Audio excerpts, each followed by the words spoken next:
Vamos a iniciar la entrevista del día. El día de ayer, los abogados, tanto de la Asamblea, Edgar Lagla, como Mercedes Mediavilla, como el propio Stalin Andino, el secretario jurídico de la presidencia, intentaban ahí a trancas y barrancas y con algunos razonamientos algo estrambóticos en algunos momentos, defender la ley de inteligencia, que es la última de las tres primeras leyes que han sido demandadas por su inconstitucionalidad en la Corte Constitucional. En este momento, los artículos más controvertidos de esa ley se encuentran suspensos. Vamos a hablar un poco sobre lo que ocurrió el día de ayer en la Corte Constitucional, lo que viene ocurriendo también en materia normativa en general en el país y cómo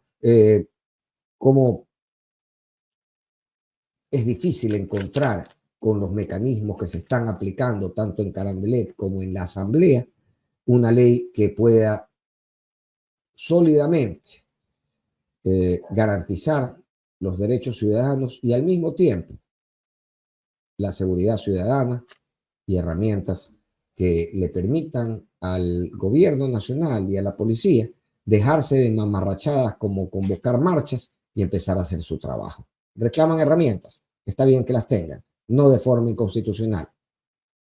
Lo cierto es que el día de ayer han pasado de nuevo un muy mal momento los abogados de la Asamblea y de la Presidencia de la República, tratando de justificar leyes que a todas luces desde lo jurídico parecen hacerse injustificables. Está conmigo Aquiles Hervas. Ahora espero yo que con mejor conexión. La vez pasada conversábamos con Aquiles y se nos dificultaba un poco poder tener un diálogo fluido. Querido Aquiles, gracias por estar con nosotros.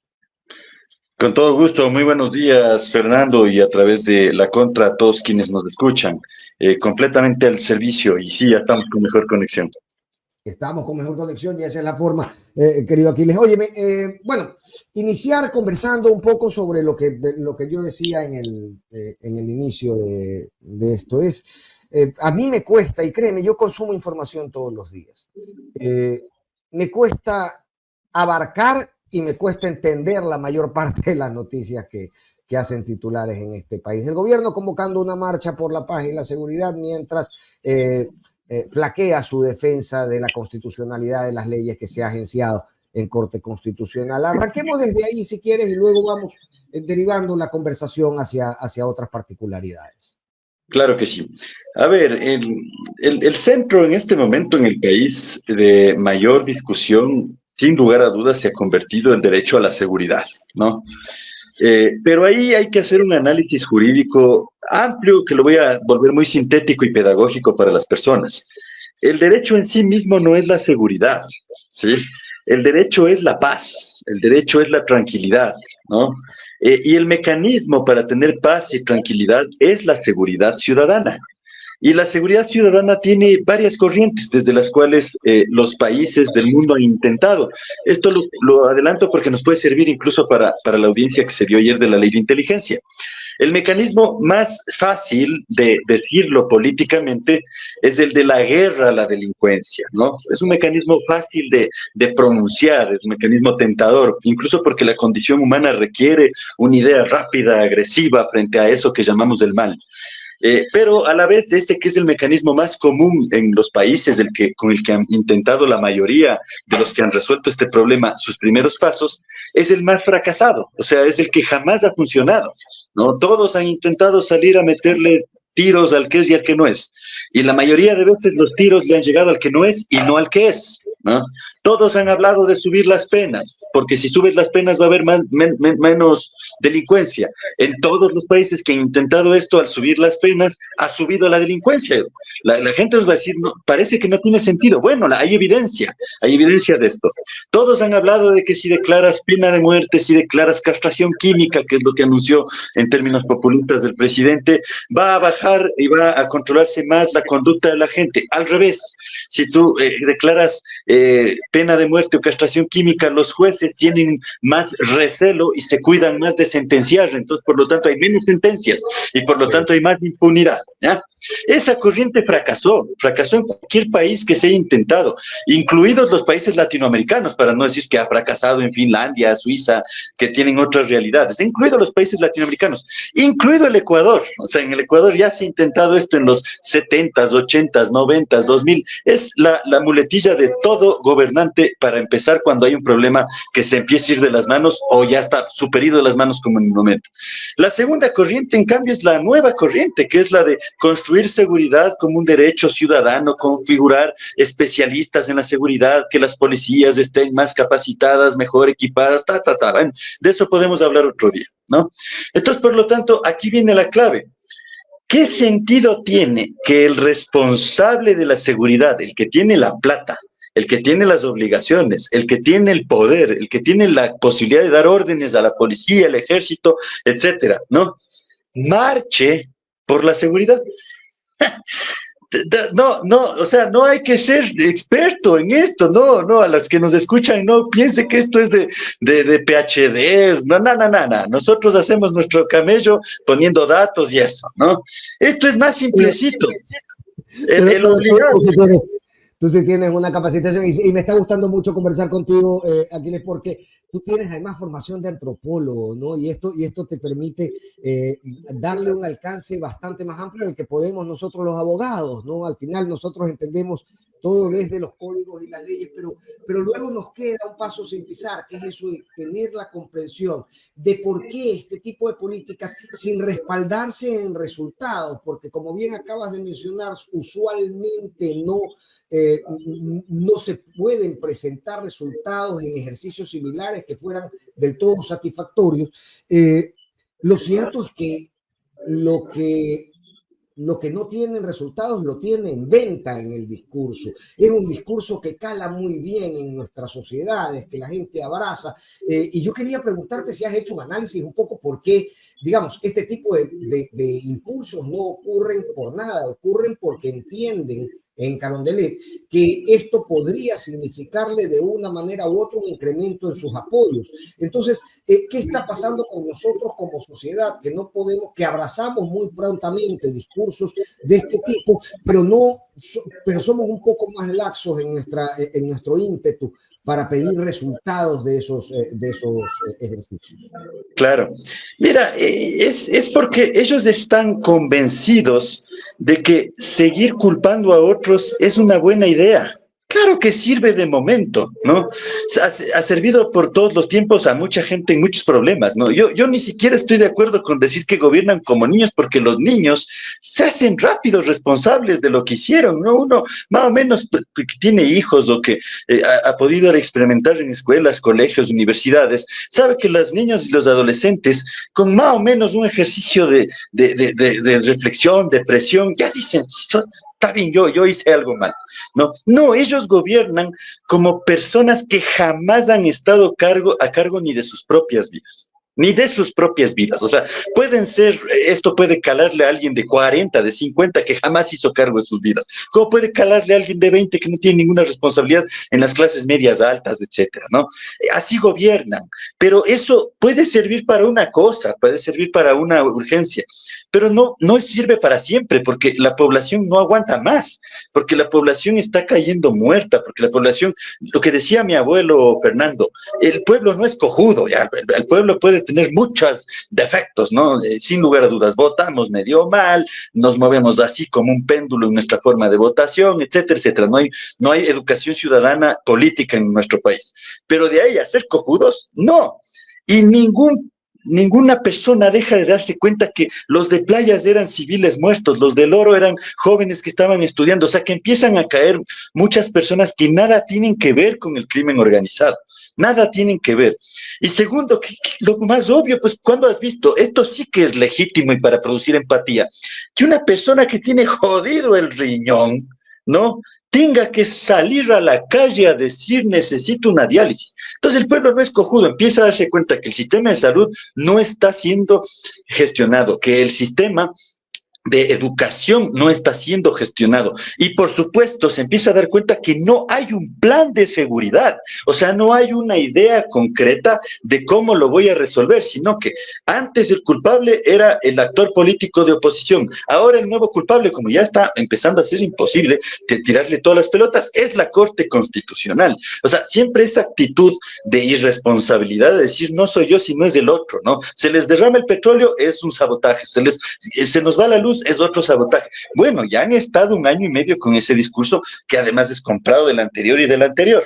Entonces, ahora bien, la gran pregunta es, ¿va a poder o no pues hacerse cargo aunque tenga 100 saboteadores? Aunque tenga 17 opositores, ya sabía que había una corte. Si fuera cierto, que no es cierto, pero si fuera cierto, ¿puede o no puede? Dice el pueblo. No, es la pregunta, ¿puede o no puede? Y si no responde, y no es que va a decir sí puedo, si no responde con que empiece a gestionarse ABC sistema y empiece a bajar la cantidad de muertes violentas y a detenerse la expansión territorial que ya está en las sierras, ya está en las sierras, ya está en las capitales de la sierra, ya está en Quito, ya caen varios actos de sicariato en la capital de los ecuatorianos, tum, tum, tum. Entonces, si eso no se detiene, no puede. Entonces, si no puede y no dice que no puede, ¿qué va a haber caos? Pues es que no es una amenaza, es una lectura de la historia, es una lectura de la historia, que es más o menos el aporte que hicimos ayer también. Ahí está el detalle, ¿no? Si bien el pueblo no es dojuco, pero eventualmente este enfrentamiento con las realidades que el gobierno no ha podido resolver lo va a hacer decir, ok, este tipo me está queriendo ver la cara de dojuco. Entonces, lo que normalmente hace el pueblo es como desayunarse de esta realidad, ¿no? Luego primero hay un encantamiento con el político, ¿no? Y luego dice, este me ha querido ver la cara de cojudo a mí, entonces, ¿sabes qué? Voy a reaccionar contra el gobierno que me quiere ver la cara de dojuco. El asunto es que eso, si uno revisa los números de apoyo de Daniel Noboa, no está sucediendo, y desde ahí yo te pedía también tu visión antropológica, ¿no? ¿Qué está pasando para que tanto el pueblo llano como las propias organizaciones parezcan sedadas en los últimos años? Mira, ahí te voy a responder, Fernando, más bien como economista. Hay una regla que se llama la regla del límite máximo. Y lamentablemente el Ecuador tiene bien elevado el límite máximo, es aguantón. En términos de la parte económica, sí, es aguantón, aguantón. No nos hemos convencido que nos merecemos dignidad, no nos hemos convencido. Pero no voy a ser tan crítico en ese sentido. Ha aprendido a aguantar con $2 al día en muchos territorios, esta sociedad neocolonial, ¿no? Y en este otro caso, en cambio, no se puede aguantar tanto como lo económico en la seguridad porque te estás jugando la vida o la muerte, la supervivencia, pero aún así es aguantón, ¿no? Y lamentablemente nos hemos acostumbrado a que nos estalle más cerca en la cara, ¿no? Las sierras, por ejemplo, sociedades más conservadoras, aguantan hasta que el problema esté definitivamente en la casa, ¿no? No nos tomamos en serio la pandemia hasta que 1 de cada 4 se contagió. Entonces dijimos, la cosa ha sido en serio. Entonces, ahí este dato es muy importante porque un día vinieron los italianos, invitados por el mismo gobierno de Noboa, pero asimismo manda toda esta serie de mequetrefes que no han comprado ni leche en la tienda al evento a escuchar a gente con pelo blanco, canosa, experta en el combate a la Cosa Nostra italiana, que es la mafia más grande de todos los tiempos, una mafia que fue tan fuerte que controló Estados Unidos, pues, o sea, no se permitió solo controlar la botita italiana, con la migración y fenómenos, ¡pah!, controló ciudades como New York, muchos estados de Estados Unidos, los tenía sometidos en los años 30, 40. Entonces llegan estos canosos y cuentan muchos datos. Yo tengo anotado en una libretita 117 datos. Le cuento a la población que nos escucha uno de esos datos, ¿no? Italia entendió que había que unirse frente a este problema cuando 1 de cada 4 ciudadanos fue tocado directamente por el control territorial. O sea, no me estoy refiriendo a que un choro se acerque y te muestre medio un desarmador y te baje ahí el diario. Pues no, te estoy hablando de control territorial, extorsión, vacunas, sometimiento constante, un estado paralelo. 1 de cada 4, es decir, casi como uno por familia. Ahí los italianos dijeron, dejémonos de pendejadas, tenemos que unirnos porque el problema es mayor. Ese es el dato importante. ¿sí? Que no deberíamos esperar a eso. Yo a eso le suelo llamar el séptimo infierno de Dante, usando la novela, esta gran obra clásica. Yo creo que el Ecuador está entre el quinto y el sexto infierno. Ya me salto al sexto, Fernando, porque ya pasamos los 35 muertos por cada 100.000 habitantes. Ya estamos en el umbral de los 40. El séptimo infierno de Dante es el infierno de la violencia, dice este escritor grecolatino muy antiguo. El infierno de la violencia es el dato de los italianos expertos en combatir a la Cosa Nostra. Ahí recién nos vamos a tener que dar cuenta que un 60-70% de la población tenemos que integrarnos a un proyecto país nuevo, que no tiene capacidad de ser liderado por la clase política actual, Fernando. No tiene, porque la clase política actual está egoísta, está embobada, está enferma por la plata, por los cargos, por los puestos, ¿sí? Y el que gobierna actual, menos, porque en cambio no sabe qué carajo hacer. En 100 días se ha ido 7 veces del país. 7 veces. Y si nos va a clavar aquí un montón de problemas extras con los indocumentados y con las bases militares para la guerra contra los venezolanos y contra los rusos, ¿no? Entonces no saben qué hacer. Por lo tanto, nosotros tenemos que dejarnos de pendejadas, perdón que hoy día esté muy criollo en el discurso, ¿no? Dejarnos de pendejadas en la casa, es decir, ve, es el momento de estar por fuera y superar esta polarización absurda, porque el problema que estamos viviendo no se está gestionando por vía del gobierno, se está empezando a gestionar por vía de la comunidad, pero esa comunidad solo puede unirse para resolver este problema. Antes de que sea peor, como somos aguantones, aquí tengo que ser realista, tal vez vamos a tener que llegar a este séptimo infierno de Dante, o como dice el pueblo criollo llanamente, tocar fondo, dicen. Pero tocar fondo es terrible. Y el segundo gran problema también es que cuando se toca fondo, los que ponen la sangre, las lágrimas, los desempleados, el hambre, son los sectores más empobrecidos del país.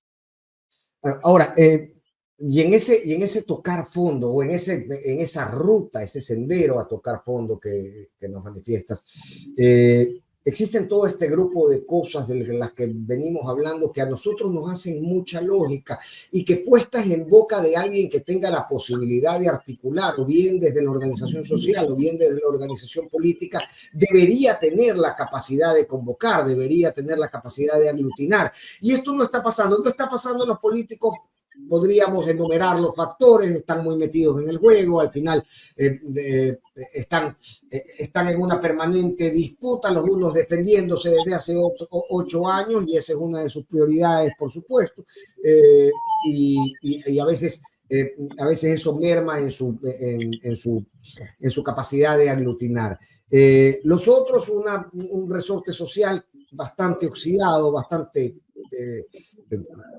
con otras complejidades. ¿Qué hace falta para que, digamos, cómo se puede articular en un país que adolece de eso, ¿no? Adolece de un resorte social un poco oxidado y de organizaciones políticas que al parecer no consiguen, a pesar de que lo tienen en su discurso, no consiguen colocarlo en él como una fortaleza, colocar estos conceptos en ese discurso como una fortaleza que los ayude a convocar y aglutinar?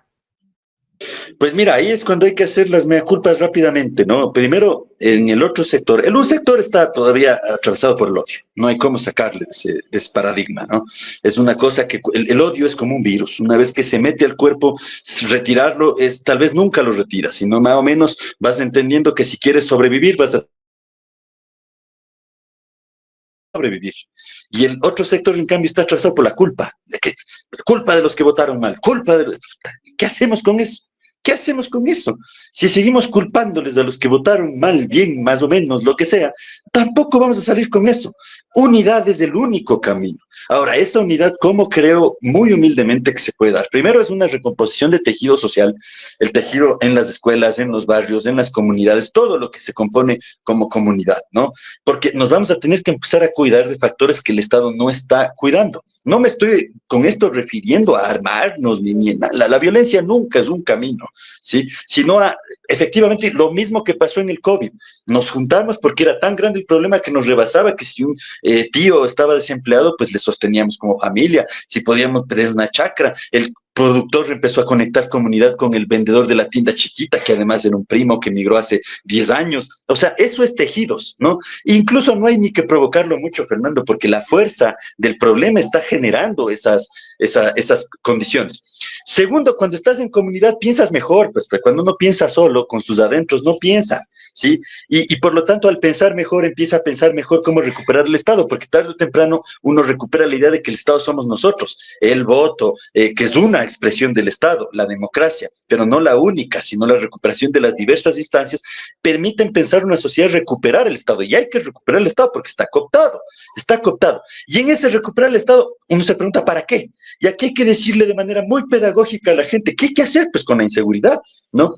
Primero, para saber qué hay que hacer, la tendencia cultural nuestra siempre empieza por lo que no hay que hacer, ¿no? Es decir, para saber qué hay que hacer hay que descartar lo que no hay que hacer. Entonces, aquí aprovecho para incorporar lo de la audiencia de ayer, ¿no? Está clarito lo que no hay que hacer.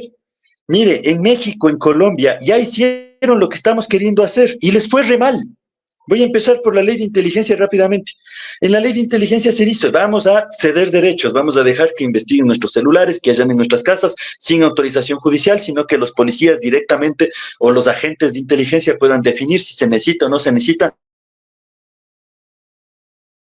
de allanamientos domiciliares, etcétera, ¿no? Ya, eso se hizo en México en los años 70, eso se hizo en Colombia en los años 60, 70 y 60, ¿no? En un caso se llamó el CIAN y en otro caso se llamó el DAS.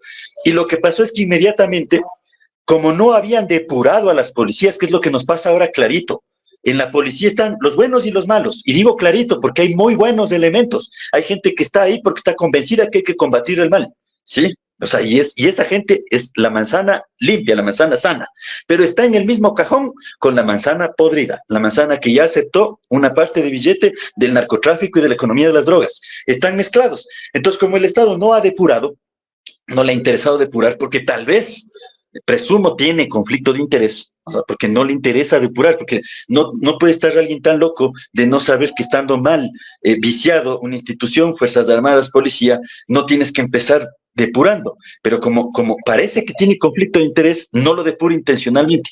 Entonces, pero no nos estamos haciendo todos los locos con eso. Yo recuerdo la elección del 2023, por ejemplo, no había un candidato, y fueron muchos, no había un solo candidato que no hablara de la necesaria depuración. Ya para la del 25 este tema había que extraérselo con cuchara y en este momento ya sencillamente no se habla. Y la sociedad parece estar bien con eso o está tan abrumada con otros problemas que al final en este juego de pirotecnias en las que se ha transformado el vivir nacional, queda como en segundo orden. Parece que nos hubiéramos olvidado todos de la necesidad de depuración de la fuerza pública. Y es elemental, porque si no depuramos nuestros aparatos coercitivos, que son a los que les tenemos entregadas nuestra confianza para la paz, ¿no? Para desarrollar la seguridad integral, para poder tener la tranquilidad que estamos buscando, el derecho con el que empezamos esta entrevista, el verdadero derecho, ¿sí? Estos son mecanismos, la seguridad es un mecanismo para el derecho a la paz. Entonces, si no lo hacemos, no vamos a poder tener otro mecanismo que gestionar la paz directamente, y eso generalmente es muy violento. Entonces, no es tan jodido depurar, y hay experiencias de todos los tipos en muchos países de cómo se depura. Con los mismos buenos elementos se depura, o se alía para la depuración de los malos elementos. Pero bueno, vuelvo otra vez. Si es que está así mezclado, y tú le das más poder sin distinguir las manzanas de un tipo y el otro, las manzanas malas empiezan a usar ese poder. Y entonces investigan a los jueces buenos en vez de investigar a los jueces malos. Y investigan a los ciudadanos buenos en vez de investigar a los ciudadanos malos. Y uso estas palabras buenos y malos por usar, porque el bien y el mal son categorías medio pendejas en realidad, ¿no? Sino que empiezan entonces los viciados a actuar con el poder extra que le está dando el Estado contra lo que queda de no viciado, contra lo que queda de bueno. Eso es lo que ha pasado. Eso pasó en México, eso pasó en Colombia. Y entonces, ¿qué pasa? Que se sube el volumen de las injusticias. Los presos, los muertos, generalmente son inocentes, ¿sí? Pero en números concretos, ¿no? En la declaración de guerra de México, antes de la declaración de guerra había 40,000 muertos por año. Después de la declaración de guerra subió a 180,000 muertos y la inmensa mayoría de esos muertos eran personas que al inicio empezaron diciendo ¿cómo es? Caídas colaterales. Una caída colateral es que si apuntas del misil a 100, te mueren 2. Pero después pasa que apuntas del misil a 100 y te mueren 10.000. Entonces eso ya no puede ser caída colateral. Se empezaron a dar cuenta que lo que estaban haciendo es, como otro ejemplo, falsos positivos en Colombia. Le dijeron a la policía, por cada guerrillero que me traigan muerto, yo le voy a dar $500. Entonces el lado malo de esa policía, de ese ejército, mandó a fabricar 10.000 uniformes en diversos lugares, en diversas fábricas, iban a los barrios pobres, mataban guambras, mataban jóvenes, al que es y al que no es, más al que no es que al que es, ¿sí? Le ponían el uniforme y iban a cobrar los $500. Y el problema no se acababa, porque los que están metidos en el verdadero conflicto les están pasando billete a los policías malos, a los miembros malos de este Estado. Entonces no les van a matar a estos van a seguir vivos y van a seguir creciendo. Entonces, cuando se da la cuenta la sociedad de que esa no fue la buena idea, que ese no fue el buen camino, que haberle dado tantos permisos, cheques en blanco a los gobernantes, leyes especiales de excepción, posibilidades de que nos despiden, toda la larga lista, ¿no? Vigilias, etcétera, no es una buena idea cuando te llega el problema. Dices, pero aguanta, yo no les di el permiso para que me llegue a mí, pues, o que le llegue a mi primo, o le llegue a mi hermano, o le llegue a mi conocido, si yo sé que es un buen ciudadano. 30 años después, 20 años después. Entonces, ¿qué dijimos ayer en la audiencia, Fernando, con el amicus curiae? Oiga, usted tiene una oportunidad porque estos países llegaron a la justicia constitucional cuando ya había miles de 10.000, de cientos de miles de muertos. Ya, llegaron a la justicia constitucional. Ahora estamos en la oportunidad de hacer al revés. La justicia constitucional le puede decir, no señor, presente primero un plan, pues. Presente un plan antes de que diga que tengo que meterle la mano a los derechos de todos los ecuatorianos. Hagamos al revés. ¿Por qué? Porque si no hacemos al revés, sanar lo dañado demora medio siglo. Prevenir antes de que se dañe, efectivamente, nos puede evitar sanar después. Es sencillito. El derecho constitucional es mucho más sencillo de lo que creemos. No es una cosa muy técnico-jurídica. Es lo mismo que el pueblo piensa, pero llevado a términos legales. Ahora, no parece el gobierno estar oyendo el llamado ni de los representantes de la sociedad civil que participaron como amicus curiae, ni de los propios jueces de la Corte Constitucional, ¿no? Que al parecer los contrastan con las ideas muy livianitas que expresan a favor de las leyes o de la constitucionalidad de las leyes, pero si vemos el escenario general, parece más bien que se va a ampliar esta predisposición del gobierno de seguir encasillándonos en esta lógica que bien has calificado como pendeja, de los buenos están conmigo, los malos son los de al frente, y en esa lógica se alimenta además una violencia no solamente en las calles, sino también institucional contra aquellos que luego pueden justificar cualquier abuso diciendo eran los malos.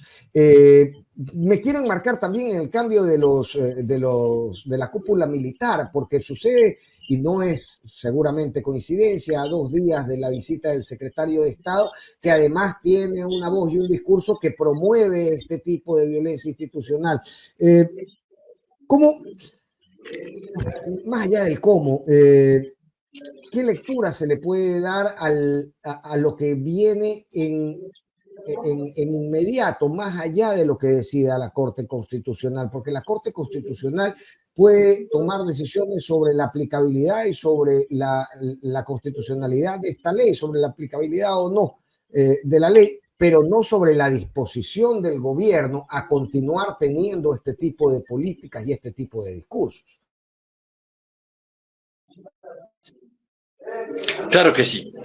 Mira, Fernando, lo que viene va a ser rápido, ¿no? El fenómeno colombiano y el mexicano que he venido estudiando muy detenidamente, no porque sea igualito al ecuatoriano, pero somos sociedades latinoamericanas muy parecidas, muy parecidas.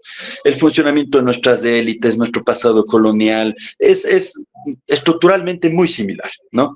Esos dos fenómenos se demoraron muchísimo tiempo en cuajar estos business, ¿no? La guerra de Vietnam, esto es largo conversarle a la gente, pero todo pasó después de Vietnam, la alta demanda de drogas, inicialmente el opio, después la heroína cara pasó a la cocaína se aprendió a hacer muy bien con laboratorios desde Chile hasta Colombia, y en Colombia la calidad de la coca, por la altura a la que está, fabricó la mejor calidad a un precio accesible para la masa demandante, ¿no? Esto años 60, 70, y entre los 60 y 70, en las grandes élites mexicanas y colombianas hay una lentitud en darse cuenta de este negocio, ¿no? ¿Por qué? Porque primero era algo nuevo, una estructura y una matriz diferente, países grandes, países con más de, ya en ese momento 60, 70, más de 30 millones de habitantes, entonces le toma tiempo y esta guerra se extiende. La guerra colombiana es una guerra de más de medio siglo, la guerra mexicana más de 30 años, ¿no?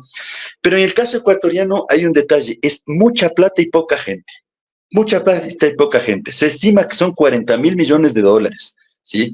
De esos 40.000, 30.000 millones se quedan en los países receptores, porque ahí es donde está la compra final, y estamos hablando de más o menos, esto hay que estudiarlo y las universidades tienen que meter recursos de investigación para estos temas, con metodologías distintas, hay más o menos 10.000 millones de dólares. Lo que yo creo que está pasando es que esos 10.000 millones de dólares, en lo concreto, se distribuyen en sistemas de blanqueos, sistemas de salida, es decir, los puertos, ¿quiénes tienen control de los puertos? ¿Cuáles son las familias que controlan hegemónicamente los puertos? Y en el movimiento ejércitos y policías del movimiento del territorio entre el Putumayo y esos puertos. Ya, entonces, ¿por qué aquí hay dos grandes realidades desde mi humilde lectura, ¿no? Primero, que el pastel nunca ha sido tan grande, y si las élites en otros tiempos de la historia han tenido consensos para distribuirse el pastel era más o menos de 100 veces menos tamaño que este. Vamos a poner el mismo negocio, el banano. Para hacer 1.000 millones de dólares en el banano tienen que pasar más o menos 35 años, ¿sí? Para hacer 1.000 millones de dólares con las drogas pasan 6 meses. 6 meses. En 6 meses un grupo que tenga control, pero control real. O sea, me estoy refiriendo no a estos jóvenes, con las camisas rotas, sacados forzosamente del sur de Esmeraldas, del Manabí pobre, de las periferias del Guayas, o incluso migrantes de la sierra que llevan 2, 3 años sin trabajo, que van incorporándose a los GDOs. Estos son el último punto de la cadena, les dan $200 al mes y les asignan un territorio para que se completen más o menos un básico. Hasta para esto son explotadores las élites, hasta para la ilegalidad son explotadores de las élites en la cultura latinoamericana. Pero obviamente habrá que probarles con el tiempo su involucramiento con esto. Estoy hablando del business de a 1.000 millones, 1.500, de 800 millones de dólares en 6 meses en puertos, en el sistema financiero blanqueado, es decir, en la parte gruesa, en el movimiento de sus capitales. Entonces aquí hay dos fenómenos, como dije. Primero, es mucho dinero, poca gente, ¿no? Y segundo, la élite que tiene el poder político no es muy hábil para repartir. Es una élite que se ha caracterizado históricamente por acaparar, ¿sí? Y entonces, por lo tanto, en esa tensión de élites, alguna vez hacíamos un análisis sociológico de esto, estamos más cerca que de un conflicto de clase. No hay conflicto de clase, un conflicto de élites. Es el que va a determinar los siguientes 3 o 4 años de la historia del Ecuador, ¿sí? Porque el pastel es inmenso, pocas élites y poca población. Entonces el fenómeno ecuatoriano va a llegar a su límite máximo, que me refería en la segunda pregunta, mucho más rápido que lo que se demoró el fenómeno colombiano, italiano o colombiano. Va a ser más rápido. Yo estimo que en el mediano plazo, es decir, en el marco de estos 4 años, va a haber ese límite máximo, que es la eclosión total, porque le sigues dando a todos estos GDOs más territorio para que puedas operar y que te puedan cuidar el flujo entre el Putumayo y los puertos de la droga. Estos territorios, para completarse y tener más margen, para ir de 200 a 400 a 600, 800, piden más territorio. Entonces salen, ya no hay donde más vacunar en las ciudades periféricas costeras, empiezan a entrar a las sierras, y en las sierras empiezan a sentarse en el territorio, y con la misma lógica, vicia un operador estatal, otro no se deja viciar. Ojalá sea 1-1, porque es decir, esperanzador. Creo que más o menos debe ser 5-1. 5 que se dejan viciar, 1 que no. Pero el que no es la esperanza. Si hay un juez que es honesto y hay 5 que no, ese es mucho más importante que los 5. Si hay un policía honesto y 5 que no, ese es más importante que el resto. Y lo mismo acá. Entonces, la población que tiene que pensar, sin saber que en la mesa, abajo de la mesa, eso está en juego, nosotros estamos peleándonos por tonterías. Estamos peleándonos por diferencias que no son el conflicto de este país en este momento. El conflicto de este país es la paz. Entonces tenemos que unirnos incluso teniendo diferencias, porque es lo único. Y así cerraron los italianos diciendo en una charla, esa charla en enero. Lo único que permite una sociedad enfrentar este problema es la unidad social en la diversidad para poder ser más fuertes que el problema al cual enfrentamos. Y existe esa posibilidad, es decir, en nuestra construcción, en esta lucha de élites en la que estamos nosotros como ciudadanía, de alguna manera, expectando, que deriva también, si se puede, de la propia política. ¿Existen las condiciones para que hagamos un llamado a identificar correctamente el problema, el diagnóstico, por supuesto, y la receta? Mira, la historia, la única ingratitud que tiene es que no es exacta, ¿no? O sea, esto no funciona como hacer un pastel, como hacer un arroz con relleno, ¿no? Que uno tiene exactamente los ingredientes. Lo que uno puede prever es que las condiciones están rápidas. El primer magnicidio en Colombia, bueno, toda la guerra de Colombia estalló con un magnicidio, el de Gaitán, pero el magnicidio asociado a drogas se dio más o menos 10 años después del primer problema. Las primeras bombas se dieron más o menos 12 años después del primer problema. ¿Se acuerdan, ecuatorianos que nos escuchan? El primer problema aquí, ¿cuál fue? Más o menos los 3 periodistas asesinados en la frontera norte, ¿no? Hay unas cosas anteriores, hubo una bombita en un PAI, recordarás, Fernando, ¿no? Hay unas cositas, pequeños fenómenos. Ahora, como hay tantos y todos los días, uno ya cree que es normal, pero si usted se regresa unos 6 años atrás, los primeros fenómenos eran así como muy puntuales. 3 años después tuvimos las primeras bombas en ciudades significativas. Entonces, lo que uno puede ver es que la velocidad es mayor, ¿sí? Y lo que es más, la carne. Uno va y conversa con la persona de la tienda. Yo vivo en Quito, como bien conoces. Entonces, suelo irme a la Basílica caminando para ver un rato Quito y escribir un poco, ¿no? Que es lo que podemos hacer, además de la impotencia que tenemos, escribir, pensar, escribir y actuar en la medida de nuestras fuerzas, cuidar a la familia, asociarse en el barrio. Pero ya en ese pedacito entre la caja del seguro y la basílica, más o menos hay 5.000 vacunados. Los comerciantes informales pagan $2 por día. ¿No? Y que sea esto una noticia criminal para ver si algún policía hace algo. Bueno, ¿y cómo puede ser posible que unos 2 tipos en una moto puedan cobrar $2 por día sin que nadie se dé cuenta? Porque le pasan billete a la mayoría de los agentes del Estado de diversas estructuras, de diversas funciones. Hay otros que no. Vuelvo a reiterar, siempre hay esperanza en los que no, pero ya está pasado el billete. Entonces ya está, o sea, ya la mancha territorial está atravesada casi por completo. Las clases medias ya irán sintiendo, etcétera, etcétera, etcétera.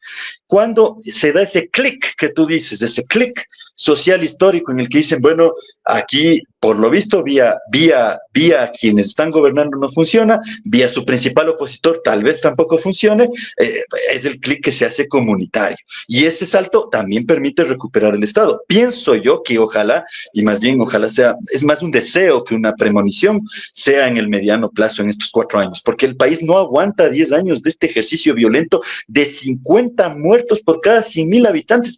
Ese es un dato récord mundial. Las personas todavía no acabamos de tener conciencia de ese dato. Es un dato que no ha tenido ninguna otra sociedad, excepto las que están en guerra. Pues no decir, este momento Palestina, Ucrania, uno ve caer muertos con el dolor del alma, que además aprovecho para solidarizarme siempre y elevar la voz de indignación contra el Estado de Israel. Pero cerrando ese paréntesis, ahí uno ve esa cantidad de muertos, pero en sociedades de no guerra, el Ecuador acaba de romper el récord insuperable de cualquier otra sociedad con los mismos niveles de conflicto. Qué difícil, qué difícil. Sabes que son tantos los datos que me arrojas que me resulta difícil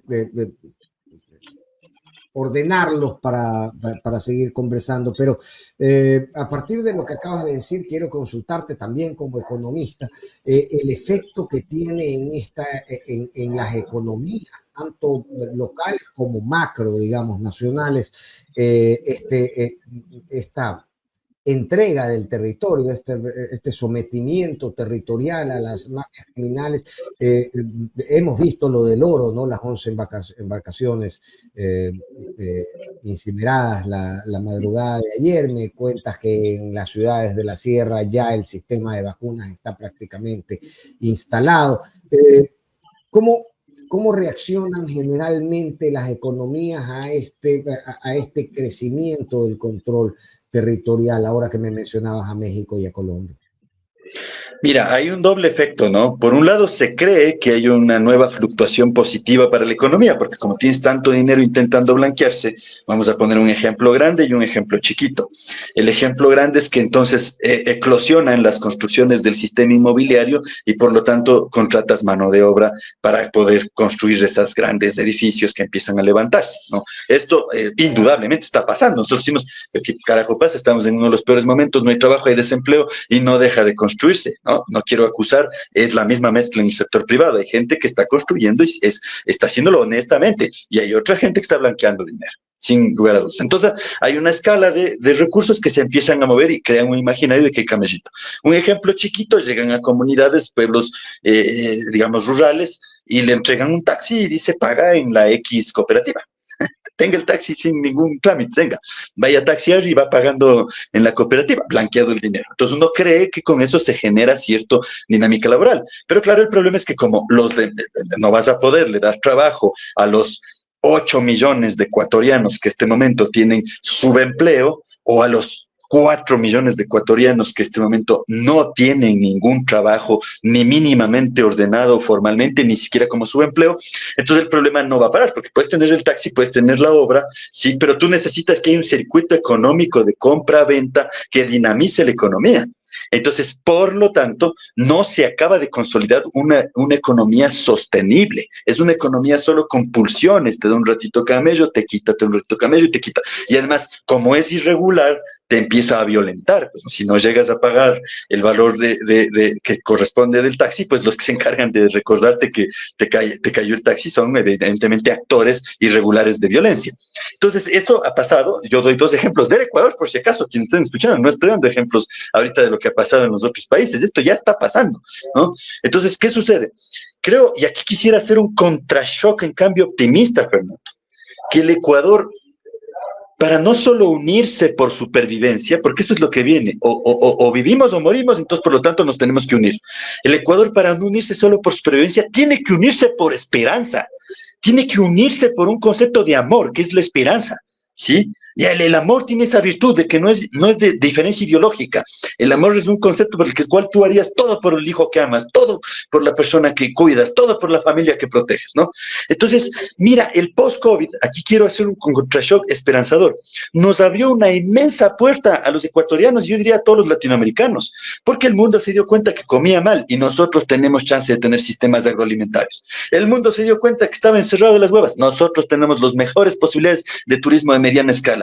El mundo se dio cuenta que definitivamente quiere hacer algo diferente en su vida. Nosotros tenemos la cultura atractiva para el planeta. Solo ahí te he puesto tres posibilidades: sistemas agroalimentarios, turismo, economía cultural. Y finalmente, nosotros estamos tan bien ubicados, Fernando, como país, que por eso las drogas se están moviendo por aquí. Pero por aquí se podrían mover otras cosas. Tenemos chance de que los puertos no sean puertos de drogas, sino puertos de conexión para el nuevo mercado transpacífico. Cuarto modelo. Entonces el Ecuador podría unirse por supervivencia, pero también para ver un nuevo modelo de país. Tal vez, y aquí quisiera ser muy responsable con lo que te voy a decir, no hay mal que por bien no venga. Lo doloroso es que se lleva la sangre de las personas más pobres, pero efectivamente el Ecuador, incluso con todo este dolor, como ha sido su tradición histórica, cada vez que ha producido un gran cambio ha sido después de una gran crisis. La Constitución del 2008, después de la bronca del 2000, la del 98, después del neoliberalismo de los 90, la del 78, después de la dictadura. O sea, nosotros casi siempre hacemos un gran salto positivo después de mucho dolor, pero en ese salto positivo, ¡pac!, ponemos piezas. Y realmente que esa oportunidad tan grande de la que te hablo del post-COVID no es una que se va a difuminar en 30 días, en un mes, en un año. Es una apuesta que va a estar a visto unos 10 años, Fernando. Y espero que no nos demoremos más que eso para unirnos como país, integrarnos y salir, no por el camino de los balazos que nos está proponiendo el gobierno, sino por el camino de poder tener un modelo, un sistema productivo que le permita a los jóvenes tener camello y que le permita tener dignidad y que esa dignidad le permita tributar y que el Estado a su vez con eso cree escuelas y más jóvenes puedan ir a las escuelas y no al GDO, y así un circuito de esperanza. No es tan difícil, es sencillito el mínimo común que tenemos que tener para unirnos como país. Oye, unirnos por la esperanza o por la supervivencia, y para personas debemos tener más o menos una edad similar. Yo soy del 80. Mi generación creció viendo a este país unirse por la supervivencia. El gobierno de Bucaram subía o eliminaba el subsidio al gas, entonces se unía por algo que tenía que ver con la supervivencia, con qué voy a cocinar todos los días si la plata no me alcanza. Luego el gobierno de Maguad se metió con los depósitos de todos y por la supervivencia, oye, ¿cómo voy a vivir sin mi plata? Devuélveme mi plata. Volvió a volcarse el problema. Con Gutiérrez, circunstancias bastante similares a las dos anteriores. También el pueblo reaccionó, el pueblo se puso de pie y reclamó buscando supervivencia. Yo no recuerdo que nos hubiéramos unido por la esperanza, salvo tal vez la convocatoria de Sixto Durán Ballén en el momento de la guerra del CENEPA. Yo no recuerdo que tengamos la capacidad o que la esperanza hubiera sido algo que nos convoque de forma masiva a la unidad. ¿Es eso posible, Aquiles?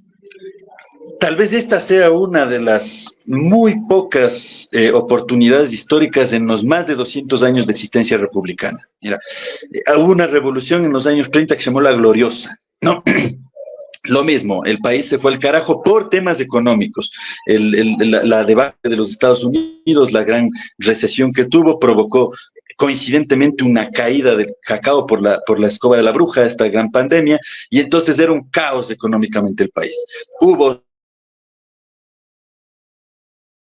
muchas de ellas, la famosa novela Las cruces sobre el agua de Joaquín Gallegos Lara surge en ese contexto de abusos, pero como ningún, otra vez, límite máximo, gran problema puede ser infinito, entonces llega a su tope, la sociedad se une y los mejores las mejores ecuatorianos de ese tiempo escriben la constitución, tal vez mejor constitución que ha tenido la historia del Ecuador, mejor que la del 2008. ¿Sí? Que dura lamentablemente 15 días porque el presidente en su primer mandato, ese entonces Velasco Ibarra, traiciona casi de inmediato a esa constitución. ¿Ya? Estuvimos cerca y tal vez entonces esta es una segunda oportunidad de que estuvimos más cerca. ¿Pero por qué? Porque el problema que estamos enfrentando es 200 veces más grande que la debacle del cacao y la Gran Depresión y las exportaciones caídas en los años 30. Es demencial el problema que estamos atravesando. Muchos no se alcanzan a dar cuenta porque están sobreviviendo el día a día, porque tienen que traer los $2, $3, $5 que se haga al día para poder tener la comida, para poder moverse, el pasaje, etcétera. No se alcanzan a percatar. Las clases medias están muy ocupadas, lamentablemente el estrés de las clases medias es demencial. Ni siquiera se han dado cuenta que ya no son clases medias, que ya se movieron, transitaron hacia la idea de clases medias bajas, que si no trabajas no comes, punto. O sea, es la única realidad material. Y los de arriba, muy de arriba, no me refiero a todos los de arriba, porque también hay que estudiar la estructura ecuatoriana de otro modo. Hay en los de arriba, en esta idea de la clase dominante, al menos unas 3 divisiones. Gente que gana entre los 3.000 y los 5.000 no tiene la hegemonía del poder. Gente que gana entre 5.000 y 20.000 no tiene la hegemonía de poder, ¿no? Ciertas industrias, cierto capital productivo no comandan en este país. Son un puñadito de ecuatoriana las que controlan los puertos, las agroexportaciones del sistema financiero. Sí, ellos menos se van a dar cuenta de esto porque están volviéndose locos por el nuevo pastel que está ahora en juego. Entonces, por lo tanto, mientras ellos se vuelven locos, creo que nosotros tenemos que reflexionar esta oportunidad. Porque si simplemente, ¿no?, sufrimos y no... Voy a decir algo que los campesinos me enseñaron, Fernando, ¿sí? No convertimos toda mierda en abono. Sí, o sea, la mierda tiene una razón de ser positiva, que es que se la puede volver abono. No me dice, no, ¿qué esperanza tiene en la mierda? Es peor que la basura. Y a la basura, de alguna manera, le sacas unas cosas, las reciclas. A la mierda uno diría, no le logra sacar nada bueno. Sí, se puede metabolizar completamente en abono, se puede transformar completamente en abono. Entonces, si a todo este dolor de mierda, esta ha sido la entrevista quizás más mal hablada que tiene mi historia, me disculpo con la audiencia, pero... Bueno, acá lo hace con un guayaco, no tengo ningún problema, hermanos. Mientras dotes de fortaleza expresiva, porque además la desesperación a veces a uno lo obliga, lo arrima a buscar la forma de fortalecerse expresivamente a través de las malas palabras. Así que yo, al igual que el Negro Fontana Rosa, no tengo ningún problema, las celebro cuando están bien ubicadas, porque además cuando se ubican en el lugar preciso, lo que muestran es un muy correcto manejo del castellano. Así que, en realidad, en Muy este amable, espacio... Fernando. Entonces, mira, toda esta descomposición tiene que permitirnos abonar las semillas. O sea, lo que ahorita tenemos son pequeñas ideas, como cualquiera, sigo en la idea de los campesinos, chiquitas, ¿no? Las semillas son chiquitas. Uno no se imagina que de esa semilla puede salir un árbol de tote, puede salir un maíz y darte más o menos 4 o 20 mazorcas según el caso, ¿no? Entonces son chiquitas, son ideas las que tenemos que seguir juntando, tejiéndonos, ¿no? Sigo en la sabiduría de los campesinos. Entonces, pero esas semillas chiquitas con el abono adecuado, que lamentablemente viene de esta descomposición también, no solo de eso, porque hay que poner el agua limpia, pero también ese abono reconvertido, puede permitir que de aquí, yo no estoy hablando a los que a quienes nos escuchan de 1 año, 6 meses, esto no va a pasar tan pronto, pero hay que semillar pronto para poder ver los frutos. En estos siguientes 5 o 10 años hay que darle la vuelta a esta tragedia que hemos tenido y que no para. Y es totalmente viable, porque es la oportunidad, como referí en la intervención anterior. Entonces, por lo tanto, sí, a lo bueno, mantenerlo como bueno, lo malo, reconvertirlo y tratar de cuidarnos, porque como no nos está cuidando el Estado, o sea, el Estado somos nosotros y le hemos dado, la mayoría le ha dado un permiso para representarnos en las instituciones. Esas instituciones no nos están cuidando. Pronto, ojalá, se resuelva o cambien de manos las instituciones, hay que votar bien, ¿sí? Pero mientras este intersticio oscuro se va dando, tenemos que tejernos comunitariamente y cuidarnos porque no nos está cuidando la institución. La seguridad es un concepto que generalmente está trasladado a Holanda. Capitalistas de izquierda, de derecha, todos han llegado a una conclusión. La seguridad es un concepto que no se puede privatizar por completo, está trasladado a esa idea del Estado. Pero de momento no funciona la institución, entonces tenemos que cuidarnos. Y entre que nos cuidamos, la semilla, un poco de la sembrío, tejernos para que vaya creciendo la planta y poder empezar a pensar en frutos esperanzadores. Entonces sí, no, casi nunca nos ha unido la esperanza. Yo tenía este pequeño ejemplo muy rapidito que se dio en los años 30, pero esta podría ser el momento en el que renazca este país, renazca esta marcha, esta patria, este modelo de sociedad hacia algo diferente y pues sigamos para adelante con nuevos problemas, siempre va a haber, pero salgamos de esta etapa. Oye, y es la tierra, es la, digamos, el llamado a arar la tierra y hacerla buena para esta semilla, la propia Corte Constitucional, y están con los oídos abiertos a ese llamado del momento histórico, estimado Aquiles. Mira, no lo sé, porque la política es traicionera y eso sí toda la gente lo sabe, ¿no? Yo veo que hay una corte que se ha desmarcado de la política y eso es bueno, ¿no? Ya pensando en modelos institucionales, no es fácil ver cómo se designan a los jueces de la corte, cómo se designan a los del Consejo de Participación Ciudadana. Los diseños que han llegado más o menos a buen puerto implican que los parlamentos tengan una capacidad de designación y la función ejecutiva, pero en equilibrio de poderes.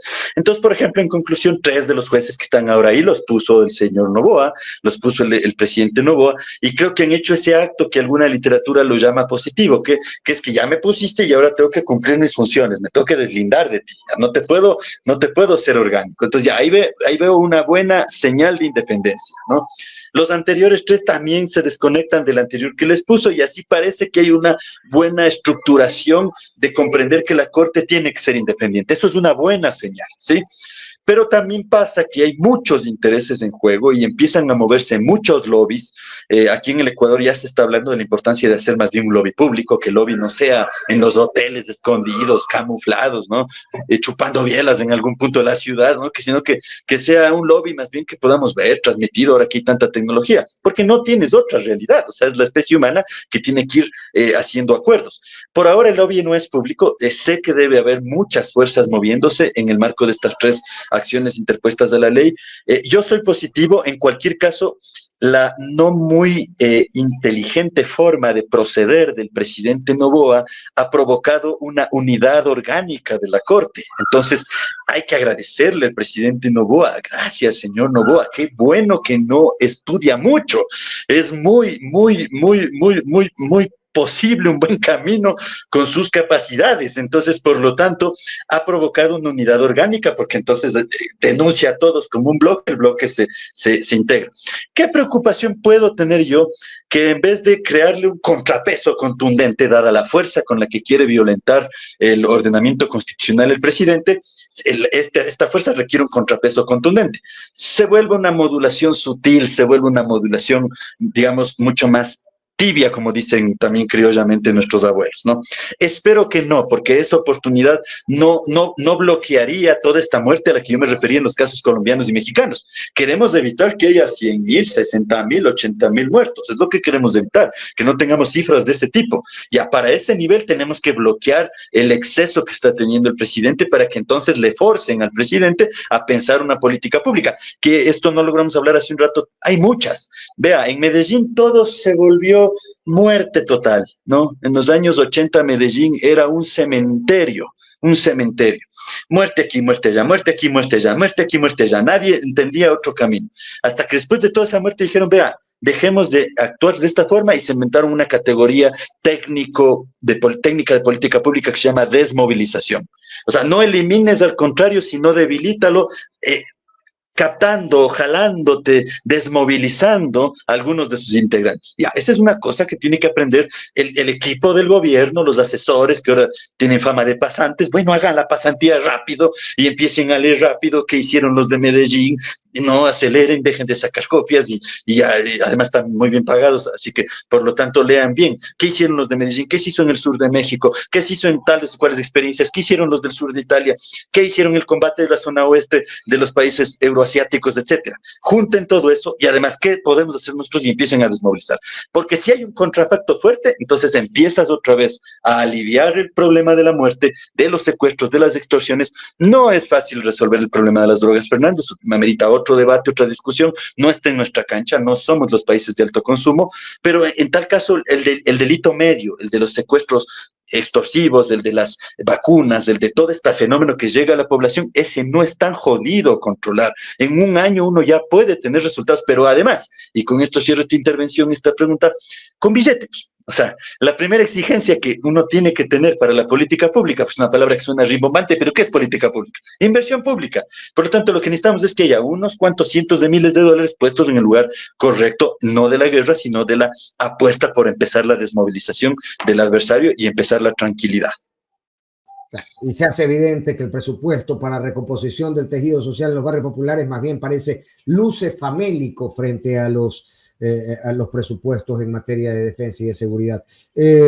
No quiero terminar esta entrevista, y sé que he abusado de tu tiempo, Aquiles, pero no quiero terminar esta entrevista sin preguntarte, a pesar de que no es tu área de experticia, pero todos observamos, no, y creo que además sí lo es, porque desde los derechos a la información se puede tener una visión, y desde lo antropológico también, del rol de los medios de comunicación en este escenario que francamente parece que nos arrincona en cada uno de los temas de preocupación nacional. Hemos visto que sin duda la presencia mediática es uno de los objetivos del gobierno y tienen medios que han estado firmes con el gobierno desde el principio, casi medios militantes, y por otro lado tienen medios que están empezando a ser cooptados o bien por la compra o bien por me refiero a Radio La Calle recientemente, o bien por la inyección de dinero permanentemente en medios y editorialistas.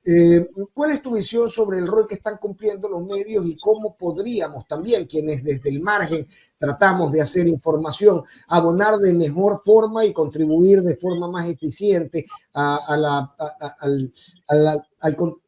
contrarrestar estos relatos que vienen derivados desde el poder e impulsados con mucho dinero?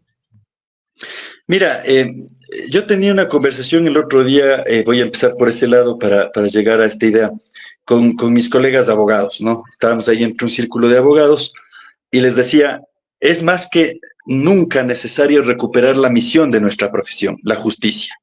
Los médicos requieren recuperar la misión de su profesión, vida, ¿no? Todas las tareas profesionales tienen una gran misión, una gran sentido místico por el cual su razón de ser existe, ¿no? Se ha ido renunciando un poco a esa misión por el dinero, el billete, ¿no? Y los medios de comunicación misión, tú me contarás, otros periodistas contarán, pero creo que el medio de comunicación busca la verdad, ¿no? Es decir, el periodista, la periodista, los medios buscan que la verdad brille, que podamos rascar de muchos modos hasta que sepamos al menos una aproximación a la verdad, ¿no? La verdad pura que será. Dios es la verdad pura. Entonces, por lo tanto, efectivamente, ¡pah!, ¿no? La verdad. Creo que los medios todavía no acaban de leer ninguno de los dos la cancha por completo, ¿no? Los medios que buscan mucho la verdad están haciendo una tarea que por suerte nos tiene al menos algunos informados, por suerte nos tiene pensando críticamente, y por otro lado los otros que se diría están entregados, completamente enajenados hacia la billetera de quien gobierna en turno y por lo tanto tiene el chance de pagarle, no acaban de darse cuenta de algo. La ley de inteligencia tiene una debilidad que se ha probado también en los casos colombiano y mexicano. Entre la lista de los primeros espiados, uno diría que están siempre los periodistas de oposición. Sí, sin lugar a dudas, pero increíblemente hubo un caso que se llamó Pegasus en México, donde los periodistas y magistrados más espiados eran los que estaban a favor del gobierno. Yo me decía, ¿pero por qué? O sea, ¿por qué también estás espiando al que está hablando bien de ti? Porque la única forma en la que en los momentos en los que no les puedes pagar siga hablando bien de ti es extorsionándote con las informaciones que tienen de ti. ¡Pum, pash, plag! El cerebro se destruye, ¿no? Entonces, a los periodistas que en cualquier momento nos puedan escuchar esta reflexión, como no revisan, porque ya está siendo mucho más fácil para cobrar rápido ya ni leer, ¿no? No revisan, solamente se convierten en voceros de lo que sea que diga la vocera oficial del gobierno, ¿sí? No se han percatado que los casos más emblemáticos de espionaje tienen a los adversarios y a los que están a tu favor, porque es mucho más barato mantenerte sometido sabiendo algo de ti. Y lo misma lógica opera para los jueces, magistrados, ¿no? Había magistrados espiados porque tenían una actuación independiente conforme a la ley, pero había magistrados que son de tu lado, que para que se funcione es mejor todavía, porque no es que a veces te piden cosas tan dementes que vos dices, chuta, pero eso no está, pues está, digamos, me voy a exponer mucho, voy a tener después yo problemas, ¿no? ¿Sabes qué? Tengo esto. Entonces te condicionan, te amarran, te someten.